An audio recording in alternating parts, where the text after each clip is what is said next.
नमस्कार दोस्तों, मैं सत्यपाल सदावत और आप देख रहे हैं मेरा YouTube चैनल। यदि आप मेरे चैनल पर नए हैं तो कृपया मेरे चैनल को सब्सक्राइब कर लें। इस समय हम पीपल चौक में हैं, अम्बेडकर चौक है। यहाँ पर रामलला के प्राण प्रतिष्ठा को समारोह के रूप में मनाया गया है और पूरे जैसर के लोग यहाँ पे इकट्ठे हुए थे। अभी हम कुछ भाइयों से इस विषय में बातचीत करेंगे, उनसे पूछेंगे कि रामचंद्र जी का जो जीवन है उनके प्रति वो किस प्रकार से समर्पित है। हमारे सामने एक भाई खड़े हुए हैं, अपने इनका नाम पूछते हैं पहले। सर जी, आपका नाम क्या है? हमारा नाम भजन गायक है राजू राजहंस जी। क्या नाम सर? जोर से बोलो। राजू राजहंस भजन गायक। राजेंद्र कुमार भजन गायक राजू राजहंस। राजू राज भजन गायक जी। आप अपने इनसे पूछते हैं कि जी आप रामचंद्र जी के आदर्शों को अपने जीवन में डालते हो क्या? मैं क्यों समझा भारतीय डालता है जी।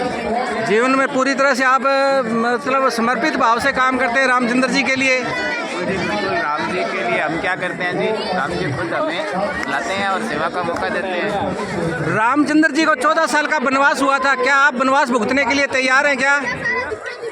देखो, हम रामचंद्र जी तो नहीं है, लेकिन मानव जीवन के अंदर जो रामचरित्र मानस में दिखाया गया है, जो रामचंद्र जी ने अपना चरित्र दिखाया गया है, वो इसीलिए दिखाया गया कि सभी को ही उसी तरह मर्यादा में रहते हुए तो उनके वनवास को आप अपने को देते हुए ये आदर्श दिया है कि परिवार में किस तरह से रहना है। तो राम जी की जो जीवन शैली, उनके वनवास को आप किस आधार पे ले रहे हैं? रामचंद्र जी को जो वनवास हुआ था 14 साल का, उसको आप किस आधार पे ले रहे हैं अभी इस समय? हम तो राम ही की लीला को ले रहे हैं जी। तुलसीदास जी ने लिखा ना जी, रामचरित्र मानस में हरि अनंत हरि कथा अनंता।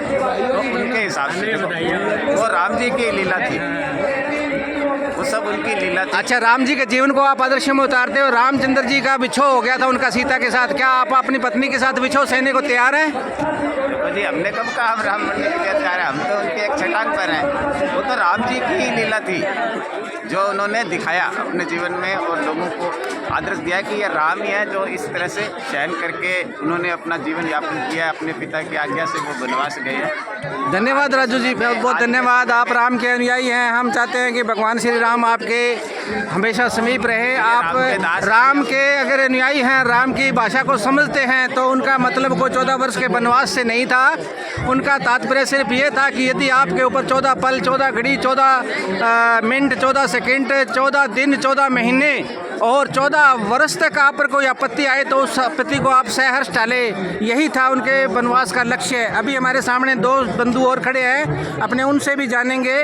वो किसी समय में जब राम मंदिर की तैयारी चल रही थी, उस समय वो कार सेवक के रूप में अयोध्या गए थे। अपने उनसे जीवनी के बारे में जानते हैं। श्री धर्मपाल जी उबा और विनोद जी हमारे साथ हैं। आइए अपने इनके बारे में जानते हैं कि इन्होंने किस प्रकार से अपने जीवन में 1990 से लेकर के अब तक का संघर्ष किया और कैसे आज वो महसूस कर रहे हैं जब रामलला की मूर्ति अयोध्या में स्थापित हो गई है। धर्मपाल जी, राम राम। राम राम जी। आज रामलला जी की मूर्ति अयोध्या मंदिर में स्थापित हो गई है, आप उसे किस प्रकार से देखते हैं? आज बहुत ही खुशी का माहौल है जी। राम में माहौल हुआ है। हम 90 में गए थे, 92 में गए थे, आज हमें उसका फल मिल रहा है। 90 में गए, 92 में गए, आज उसका प्रतिफल आपको सामने नजर आया है कि आप जिस जगह पे जिस हिंदू धर्म की रक्षा के लिए गए वो आज पूर्ण हुआ। आज पूर्ण और राम जी के जीवन को आप अपने पूर्ण रूप से आदर्श मानते हैं? बिल्कुल आदर्श। अब मान लो आज उस बात को 32-33 साल हो गए जब आप अयोध्या में गए थे। आपको अयोध्या में जाने के वक्त कौन कौन सी कठिनाइयों का सामना करना पड़ा? ये तो बहुत थी। रास्ते में हमें 90 में तो आगरा जेल में रहे थे। आगरा जेल में आपने कितने दिन काटे? 10 दिन। 10 दिन आप आगरा जेल में रहे। तो आपको वहाँ पे कोई कठिनाइयाँ कुछ और परेशानियाँ तो आनी थी, रास्ते में तो परेशानी थी। जेल में तो जेल जो प्रशासक था, सुप्रिटेंडेंट अच्छा, बहुत अच्छा था। अच्छा, उसका सहयोग रहा। आप जेल सुप्रिटेंडेंट का वहाँ के आगरा का नाम बता सकते हैं? उस समय में कौन थे? तो शर्मा था, नाम याद। राजपुरोहित जी थे। राजपुरोहित जी थे। विनोद जी से पूछते हैं। विनोद जी, आप भी गए थे कार सेवक के रूप में? नहीं गए थे, हमारे साथ दोस्त गए थे। आपके दोस्त गए थे। आप आज कैसा महसूस कर रहे हैं जब रामलला की प्राण प्रतिष्ठा हो गई है, पूरा भारत राममय हो गया है? बहुत अच्छा महसूस कर रहे हैं आज हम। क्या आपको लगता है कि आप राम जी का जीवन आपके अब भारत में पूरी तरह से सफल हो गया है? हाँ जी पूरा सफल हो गया जी अब तो। बोलिए जय, एक नारा लगा दीजिए जोर से ताकि हमें। जय श्री राम, जय श्री राम।